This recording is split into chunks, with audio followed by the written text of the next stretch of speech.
मैं हर रोज की तरह शाम को अपना हल्का सा गाउन पहनकर बिस्तर पर लेट जाती थी। दिन भर की थकान मेरे कंधों और पीठ पर जम सी जाती थी और तभी मेरा नौकर धीरे धीरे कमरे में आता, हाथ में वही कांच की बोतल लिए जिसमें खुशबूदार तेल भरा होता। उसका चेहरा हमेशा गंभीर सा रहता, लेकिन आंखों में एक अजीब सा सुकून छिपा होता। वो आते ही चुपचाप मेरी पीठ के पास बैठ जाता और फिर बहुत नरमी से अपने हाथों से तेल मलना शुरू करता। उसके हाथों की गर्मी और तेल की चिकनाई जब मेरी थकी हुई नसों तक पहुंचती तो मेरे अंदर की बेचैनी जैसे घुलने लगती। मैं आंखें बंद कर लेती और सोच में डूब जाती कि जिंदगी कितनी बदल गई है। कभी मैं अपने सपनों की दुनिया में जीती थी और अब इस बड़े घर की दीवारों के बीच खामोशी का बोझ महसूस करती हूँ। लेकिन जब उसके हाथ मेरी गर्दन से कंधों तक उतरते तो लगता जैसे सारी उदासी धीरे धीरे पिघल रही है। मैं उस एहसास में डूबकर हर रोज गहरी नींद में खो जाती थी। पर उस रात कुछ अलग था। शायद उसकी उंगलियों का दबाव थोड़ा और गहरा था, शायद तेल की महक थोड़ी और मीठी थी, या शायद मेरे दिल ने ही पहली बार ही मान लिया था कि यह छुअन अब सिर्फ मसाज नहीं बल्कि कुछ और है। मेरे होठों पर अनजाने में हल्की सी मुस्कान आई और मैं बिना कुछ कहे उसी पल को महसूस करती रही। यह शुरुआत थी उस अनकहे रिश्ते की जो शब्दों से कहीं ज्यादा एहसास में जिया जाने वाला था। उस रात के बाद मेरे अंदर जैसे कोई नई बेचैनी घर कर गई थी। हर रोज की तरह मैं बिस्तर पर लेटती तो गहरी नींद आने से पहले ही उसकी उंगलियों की छुअन का इंतजार करने लगती। गाउन के ढीलेपन में छुपी मेरी थकान मानो उसी के हाथों से दूर होती थी। जब वो कमरे का दरवाजा खटखटाए बिना धीरे से खोल कर आता तो मेरे दिल की धड़कन अनजाने ही तेज हो जाती। मैं आंखें मूंद लेती, पर मेरी सांसों की लय बता देती कि मैं जाग रही हूँ। उस दिन उसके हाथों ने जब मेरी पीठ पर दबाव बनाया तो लगा जैसे हर रग में कोई अनकही गर्मी दौड़ रही हो। वो कभी रुकता नहीं था। उसकी हथेलियां मेरी कमर तक उतरती और फिर वापस कंधों तक लौट आती। उस लयबद्ध स्पर्श में एक अजीब जादू था। मेरी आत्मा जैसे धीरे धीरे किसी अनकहे बंधन में बंध रही थी और मैं चुपचाप उस स्पर्श को अपनी नींद की सीढ़ी मानकर गहराई में डूब जाती थी। लेकिन अब नींद और जागने की सरहद धुंधली होने लगी थी। मैं आधी जागी आधी सोई उसकी हथेलियों को महसूस करती रही। कभी लगता उसने अपनी उंगलियां जरा और नीचे खिसका दी हैं, कभी लगता उसने मेरी सांसों की गर्मी को पढ़ लिया है और मैं अपने भीतर उठती लहरों को काबू करने की कोशिश करती रही। पर हर रात उसका आना मेरे लिए किसी गुप्त इंतजार जैसा बन गया था, जैसे दिन भर की तन्हाई का इलाज उसी के हाथों में छिपा हो, जैसे मेरी खामोश रातों का सारा सुकून उसकी छुअन से ही मिलता हो। और मैं यह सोचते सोचते अपने गाउन को और ढीला कर लेती ताकि उसका स्पर्श और गहरा उतर सके। शायद अनजाने ही मैं उसे अपने करीब बुला रही थी। शायद मेरे भीतर की औरत अब जागने लगी थी और वो यह सब चुपचाप समझ भी रहा था, क्योंकि उसकी उंगलियों का खेल अब और लंबा और गहरा होने लगा था और मैं पूरी तरह उसी अनकही कहानी में खोने लगी थी जहां शब्दों की जरूरत नहीं थी। सिर्फ एहसास काफी था। उस रात का असर इतना गहरा था कि अगली शाम से पहले ही मैं बेचैन होने लगी थी, जैसे कमरे की दीवारें भी मेरे दिल की धड़कनों को सुन रही हों। मैं आईने में खुद को देखती तो गाउन के ढीलेपन में छुपी अपनी धड़कती चाहत को महसूस करती और सोचती कि आज उसके हाथ कहाँ तक जाएंगे। जब वो कमरे में आया तो उसकी आंखों में भी वही अनकहा सुकून और हल्की सी बेचैनी साफ छलक रही थी। उसने बिना कुछ कहे अपनी बोतल खोली और हथेलियों में तेल लेकर मेरी पीठ पर फिसलाया। वो ठंडा सा स्पर्श धीरे धीरे गर्म होता चला गया और मैं अपने होंठ भींचकर उस लहर को रोकने लगी जो मेरे अंदर उठ रही थी। उसकी उंगलियां मेरी गर्दन से नीचे की ओर खिसकती और मैं अनजाने ही करवट बदल लेती, जैसे खुद को उसके लिए और खुला कर रही हूँ। अब उसकी हथेलियां सिर्फ मसाज नहीं कर रही थीं, वो मानो मेरी नींद को चुरा रही थीं। मेरी सांसें इतनी गहरी हो गईं कि मैंने अपनी आंखें बंद कर लीं, पर नींद आने की बजाय मेरे शरीर की हर नस जैसे जग गई। उस रात मैंने पहली बार उसकी हथेलियों पर अपनी उंगलियां रखी, जैसे उसे रोकना चाहती हूँ और फिर उसी पल जैसे खुद उसे रुकने से मना भी कर रही हूँ। वो झिझका नहीं, उसकी छुअन अब और भी नर्म और साहसी हो गई और मेरी हथेलियां बेबस होकर चादर पकड़ने लगी। कमरे में सिर्फ हमारी सांसों की आहट गूंज रही थी। मैं अब आधी नींद में नहीं थी, मैं पूरी तरह जाग रही थी और हर एहसास को गहराई से महसूस कर रही थी। मेरे गाउन का ढीलापन अब कोई राजा नहीं छुपा रहा था और मैं खुद को रोकने की जगह और खोल रही थी। शायद इसीलिए उस रात जब उसकी हथेलियां मेरी पीठ से नीचे फिसल गईं, तो मैंने पहली बार कोई विरोध नहीं किया, बल्कि अपने आप को उसके हवाले कर दिया। और यही पल हमारी कहानी का असली मोड़ था, क्योंकि अब ये सिर्फ मसाज नहीं रहा, ये हमारी चाहत की शुरुआत थी। एक अनकही दास्तान जिसकी गवाही सिर्फ रात और ये दीवारें दे सकती थीं। और मैं उसी लम्हे में खोकर सोचने लगी थी कि शायद अब मेरी तन्हाई कभी तन्हा नहीं रहेगी। उसके स्पर्श की लहरें मेरे तन मन में इतनी गहराई तक उतर चुकी थीं कि अब मैं खुद भी समझ नहीं पा रही थी कि मैं उससे दूरी बनाए रखना चाहती हूँ या और करीब आना चाहती हूँ। अगले दिन जब वो कमरे में आया तो मैंने पहली बार खुद ही गाउन को ढीला किया और लेट गई। ये इशारा साफ था कि अब मैं भी उसकी चाहत को स्वीकार कर चुकी हूँ। उसकी आंखों में हल्की सी हैरानी थी, लेकिन उस हैरानी के पीछे एक ऐसी चमक थी जो मुझे और बेचैन कर रही थी। उसने धीरे धीरे हथेलियों को मेरे कंधों पर रखा और अपनी उंगलियों से हल्की मालिश शुरू की, मगर इस बार उसके स्पर्श में वो हिचक नहीं थी। ये सीधे मेरे दिल की धड़कनों से ताल मिला रहा था। मैं अपनी सांसों की गर्मी महसूस कर रही थी और उसका झुकता चेहरा मेरे कानों के पास आकर ठहर गया। उसकी सांसें मेरी गर्दन को छूने लगी और मैं अनजाने में हल्का सा सिहर उठी। फिर उसकी उंगलियां मेरी पीठ से होते हुए कमर तक आ पहुंची और मैंने खुद को पूरी तरह उसके हवाले कर दिया। चादर मेरे हाथों से छूट चुकी थी। मेरा शरीर अब सिर्फ उसके स्पर्श की लकीरों से ढक रहा था, वो लकीरें जो हर पल और गहरी हो रही थीं। मैं करवट बदलकर उसकी आंखों में देखने लगी और पहली बार हमारी नजरें सीधे टकराईं। वो पलटा इतना भारी और नशीला था कि मैंने खुद ही अपनी हथेली उसकी हथेली पर रख दी, मानो कह रही हूँ कि अब और कोई रोक टोक नहीं। वो और करीब आया और उसके होंठ मेरे गालों को छूते हुए धीरे धीरे नीचे उतरने लगे। मेरी सांसें तेज हो रही थीं और मैं अपने आप को रोक नहीं पा रही थी। उस रात हमारा कमरा सिर्फ तेल की खुशबू और हमारी धड़कनों की आवाज से भरा हुआ था। बाहर की दुनिया थम चुकी थी, समय जैसे ठहर गया था और हम दोनों एक दूसरे में खोए हुए थे। उस रात मैंने पहली बार महसूस किया कि चाहत का स्वाद कितना गहरा और कितना मीठा हो सकता है। मेरे गाउन की डोरियां अब सिर्फ यादों का हिस्सा थीं, क्योंकि मैंने उसे पूरी तरह अपने करीब आने दिया था। और उस पल मुझे यकीन हो गया कि अब हमारी कहानी का हर अगला अध्याय और भी गहरा और भी रंगीन होगा, क्योंकि अब यह रिश्ता सिर्फ मसाज या स्पर्श का नहीं रहा। ये एक ऐसी आग थी जो धीरे धीरे दोनों को अपने शिकंजे में कस रही थी, और मैं उसी आग में झलकर हर रात और भी जिंदा महसूस करने लगी थी। उस रात के बाद मेरे और उसके बीच की दूरी हमेशा के लिए मिट गई थी। अब वो सिर्फ मेरा नौकर नहीं रहा था, बल्कि मेरी हर धड़कन का हिस्सा बन चुका था।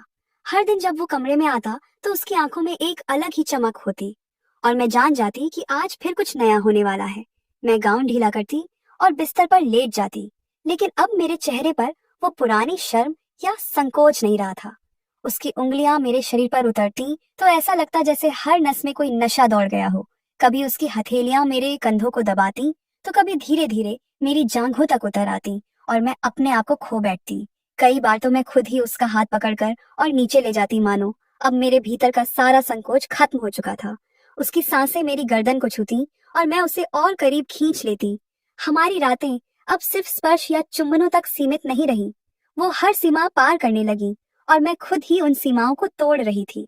कमरे में तेल की खुशबू और हमारी सांसों की आवाजें घुल जाती और बाहर की दुनिया से हम दोनों बिल्कुल अलग हो जाते। लेकिन अब एक डर भी मेरे दिल में घर करने लगा था। अगर कभी ये राजानी बाहर आ गया तो क्या होगा? समाज, घर वाले, मेरी इज्जत, सब दांव पर था। पर फिर भी जब उसका चेहरा मेरे करीब आता तो ये सारे डर पल भर में गायब हो जाते और बस एक ही चाहत रह जाती कि वो मुझे अपने आगोश में ले ले। कई बार रात के सन्नाटे में मैं खुद ही उसके कमरे की तरफ चली जाती, बिना कुछ कहे उसके पास बैठ जाती और वो मेरी आंखों को देखकर सब समझ जाता। हम दोनों का रिश्ता अब चोरी छिपे मिलने से आगे बढ़ चुका था। वो मुझे छूता तो लगता जैसे मेरा पूरा अस्तित्व उसी के लिए बना हो। मैं हर पल चाहती कि वो मुझे अपने में समेट ले, और शायद अब वो भी यही चाहता था, क्योंकि उसके स्पर्श में अब नौकर और मालकिन का फर्क नहीं बचा था। वो सीधे मेरे पति की तरह मुझे अपना बना लेता और मैं पूरी तरह उसकी हो जाती। हर रात एक नई कहानी लिखी जाती। हर सुबह मेरे शरीर पर उसके स्पर्श की छाप रह जाती। मैं आईने में खुद को देखती और मुस्कुराती कि ये नशा अब मेरे खून में घुल चुका है और अब मुझे उसकी आदत हो चुकी है, इतनी गहरी कि अगर एक दिन भी वो मेरे पास ना आए तो मैं बेचैन हो जाती। मुझे लगता जैसे मेरी सांसें आधी रह गई हों। उसकी मौजूदगी अब मेरी जरूरत बन चुकी थी और शायद यही हमारी कहानी को एक नए मोड़ पर ले जाने वाली थी, क्योंकि अब ये रिश्ता छुपाना नामुमकिन होता जा रहा था। फिर भी मैं हर बार सोचती कि चाहे कुछ भी हो, मैं ये नशा कभी नहीं छोड़ सकती, क्योंकि ये वो आग थी जिसने मुझे जिंदा कर दिया था। दिन पर दिन हमारा रिश्ता और गहरा होता जा रहा था। अब वो सिर्फ रात तक सीमित नहीं था, बल्कि दिन में भी मैं उसके बारे में सोचती रहती। किसी काम से रसोई में जाऊं तो अचानक वो सामने आ जाता, और हमारी नजरें टकराते ही ऐसा लगता मानो पूरा घर जान जाएगा कि हमारे बीच कुछ है। कई बार तो वो मुझे ऐसे छू लेता कि दिल दहल जाता कि अगर किसी ने देख लिया तो सब खत्म हो जाएगा। लेकिन उसी खतरे में एक अजीब सी लत छुपी थी। एक दिन तो हद ही हो गई जब मैं ड्राइंग रूम में बैठी थी और माँ बाहर मंदिर जाने की तैयारी कर रही थी। तभी वो चुपके से पास आया और झुक कर मेरे कानों में बोला, आज रात का इंतजार मत करना। मैं एकदम सिहर उठी। उसकी आवाज में वही तेजी थी जो मेरी धड़कनों में थी। माँ के जाते ही वो पीछे से मेरे गाउन को छू गया और मैं चाहकर भी उसे रोक न सकी। डर इतना था कि कहीं दरवाजा खुल न जाए, लेकिन चाहत इतनी गहरी थी कि मैं खुद उसे पास खींच लेती। उसके हाथ मेरी कमर पर कसते और होंठ मेरी गर्दन पर उतर आते। मैं कांप जाती और आंखें बंद करके बस यही चाहती कि वक्त रुक जाए। पर साथ ही ये भी डर था कि कहीं कोई अंदर आकर हमें देख न ले, और शायद यही डर हमारी रातों को और भी तीखा बना देता था, क्योंकि हम दोनों जानते थे कि अब ये सिर्फ चाहत नहीं रही, बल्कि एक खतरनाक जुनून बन चुका है। कई बार तो मैं खुद सोचकर डर जाती कि कहीं मैं सब कुछ खोकर उसके आगोश में न समा जाऊं। पर जब उसका स्पर्श मुझे छूता तो लगता कि अगर इस आग में जल भी गई तो कोई परवाह नहीं, क्योंकि इस नशे में डूबना ही मेरी जिंदगी का सच बन चुका है। उस दिन उसने मुझे पहली बार घर से बाहर बुलाया। उसने कहा, मैडम, घर की दीवारों में अब दम घुटता है, एक बार बाहर खुलकर मिलते हैं। दिल तेजी से धड़कने लगा, क्योंकि बाहर जाना मतलब और भी बड़ा खतरा था। लेकिन उस खतरे में ही तो सच्चा रोमांच छुपा था। मैंने झिझकते हुए हामी भर दी और बहाने से माँ से कहा कि मुझे बाजार से कुछ सामान लेना है। मैं साधारण सलवार कुर्ते में थी ताकि किसी को शक ना हो, लेकिन उसके सामने पहुंचते ही उसकी नजरें बता रही थीं कि वो मुझे पहले कभी ऐसे देख ही नहीं पाया था। उसने मुझे एक पुराने गेस्ट हाउस के कमरे में ले जाया, जहां अंधेरे पर्दे लगे थे और खिड़की से आती हल्की रोशनी हमें और भी नजदीक कर रही थी। कमरे में दाखिल होते ही उसने दरवाजा बंद किया और मेरी कलाई पकड़कर मुझे अपनी ओर खींच लिया। मेरी सांसें तेज हो गईं। बाहर की दुनिया का डर और भीतर की आग दोनों मिलकर एक ऐसा नशा बना रहे थे जिसमें खो जाना ही हमें अच्छा लग रहा था। उसका हाथ धीरे धीरे मेरी पीठ पर फिसलने लगा और मैं उसके सीने से लगी कांपते हुए फुसफुसाई, अगर किसी ने देख लिया तो? उसने होंठों से मेरे सवाल को चुप करा दिया, और उस पर मुझे लगा कि इस दुनिया में कोई हमें रोक ही नहीं सकता। वहां दीवारें गवाह थीं, पर्दे हमारे राजदार थे और हमारे शरीर उस आग के कैदी बन चुके थे जिससे अब बाहर निकलना नामुमकिन था। उस दिन मैंने महसूस किया कि अब हमारा रिश्ता सिर्फ मसाज तक नहीं रहा, बल्कि एक ऐसे खतरनाक इकरार में बदल चुका है जो हर हद पार कर जाएगा, और शायद अब हम चाह कर भी रुक नहीं सकते थे। उसके बाद हमारे मिलने का सिलसिला बढ़ता गया, कभी सुनसान कमरे में, कभी बाहर किसी बहाने से, और हर बार जब हम एक दूसरे के करीब आते तो लगता जैसे पूरी दुनिया थम गई है। लेकिन धीरे धीरे इस चुप्पी में खामोशी की जगह हल्की हल्की सरसराहटें आने लगी, जैसे कोई हमें देख रहा हो। माँ ने एक दिन अचानक मुझसे पूछा कि मैं इतनी देर तक कमरे में क्यों रहती हूँ, और मैंने झट से बहाना बना दिया कि तबीयत ठीक नहीं रहती। लेकिन उनकी निगाहें सवालों से भरी थीं। इधर नौकर भी अब जरा बेपरवाह होने लगा था। वो पहले जैसे डर डर कर हाथ नहीं लगाता, बल्कि एक आत्मविश्वास के साथ मुझे छूता और मेरी आंखों में गहराई से देखता। कभी कभी उसके होंठ मेरे गले से इतने पास आ जाते कि मैं खुद को रोक नहीं पाती। लेकिन एक दिन ये बेफिक्री हमारे लिए भारी पड़ गई। माँ ने अचानक दरवाजा खटखटाया और उस समय उसके हाथ मेरी कमर पर थे। मैं घबराकर अलग हो गई और वो तेल की शीशी संभालने का नाटक करने लगा। माँ ने दरवाजे से ही झांका और पूछा, सब ठीक है? मेरी धड़कनें इतनी तेज थीं कि लगा अभी बाहर आ जाएंगी। उस पल एहसास हुआ कि अगर जरा सी चूक हुई तो ये आग सबको जला सकती है। फिर भी उस डर में ही एक अजीब सा नशा था, जैसे खतरे से खेलना हमें और भी करीब ला रहा था। और उसी दिन मैंने महसूस किया कि अब ये रिश्ता सिर्फ गुप्त मुलाकातों तक नहीं रुकेगा, बल्कि या तो हमें बर्बाद कर देगा या फिर हमें किसी नई दुनिया में ले जाएगा।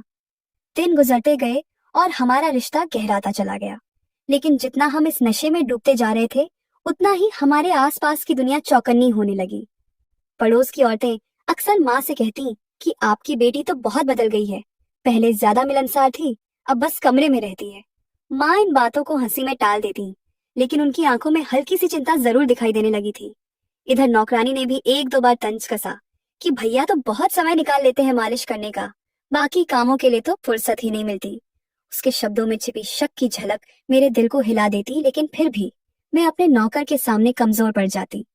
जब उसका स्पर्श मेरे बदन से गुजरता तो दुनिया की सारी आवाजें खो जाती। फिर भी धीरे धीरे ये राज छुपाना कठिन होने लगा। एक बार तो ऐसा हुआ कि आंगन से गुजरते हुए दूसरे नौकर ने खिड़की से हमें साथ देखा। हालांकि उसने कुछ नहीं कहा, लेकिन उसकी निगाहें बदल गईं, जैसे वो सब समझ गया हो। उस दिन मैं कई घंटों तक कांपती रही कि कहीं वो माँ को न बता दे, मगर नौकर ने मुझे दिलासा दिया कि कोई हिम्मत नहीं करेगा कुछ कहने की, सबको अपना काम प्यारा है। पर मैं जानती थी कि दुनिया जुबान बंद रखे तो भी आंखें बहुत कुछ बोल जाती हैं, और अब वो आंखें मेरे चारों तरफ थी। मोहल्ले में हल्की हल्की फुसफुसाहटें शुरू हो गईं। कोई कहता मैं बहुत बिगड़ गई हूँ, कोई कहता नौकर पर जरूरत से ज्यादा भरोसा करती हूँ। माँ को ये बातें सुनकर बेचैनी बढ़ने लगी और उन्होंने मुझसे सख्ती भी शुरू कर दी। मगर ये रोक टोक हमारे रिश्ते को रोक नहीं सकी, बल्कि हमें और भी तड़पाने लगी। हम पहले से भी ज्यादा बेकरार होकर एक दूसरे को चाहते थे। हर स्पर्श, हर चुंबन में एक डर और एक जुनून मिला हुआ था। जैसे हर बार हम सोचते कि ये शायद आखिरी बार हो, लेकिन फिर भी रोक नहीं पाते। और धीरे धीरे ये खेल अब सिर्फ हमारे बीच नहीं रह गया था, बल्कि हवाओं में, गलियों में और निगाहों में फैल चुका था, जैसे कोई तूफान आने वाला हो। उस दिन शाम को जब सूरज ढल रहा था और घर में हल्की हल्की रोशनी उतर रही थी, माँ ने अचानक मुझे कमरे से बाहर बुलाया और कहा कि उन्हें मुझसे कुछ जरूरी बात करनी है। उनके चेहरे पर ऐसी गंभीरता थी जो मैंने पहले कभी नहीं देखी थी। दिल की धड़कन तेज हो गई और मुझे तुरंत समझ आ गया कि अब वो पल आ चुका है जिससे मैं महीनों से डरती रही हूँ। माँ ने सीधे मेरी आंखों में देखा और बोली, लोग बहुत बातें कर रहे हैं तेरे बारे में, तेरे और इस नौकर के बारे में। क्या ये सब सच है? उनकी आवाज कांप रही थी, पर उनमें एक अजीब सी दृढ़ता थी। मेरे होठों से कोई जवाब नहीं निकला। मैं बस खामोश खड़ी रही और यही खामोशी मेरे गुनाह को बयान कर रही थी। माँ का चेहरा पल भर में बदल गया। उन्होंने मुझे जोर से पकड़कर हिला डाला। इतना बड़ा धोखा दिया तूने मुझे? तूने मेरी इज्जत को मिट्टी में मिला दिया, अपनी जिंदगी बर्बाद कर ली, और ये नौकर, ये कैसे तेरी जिंदगी में आ गया?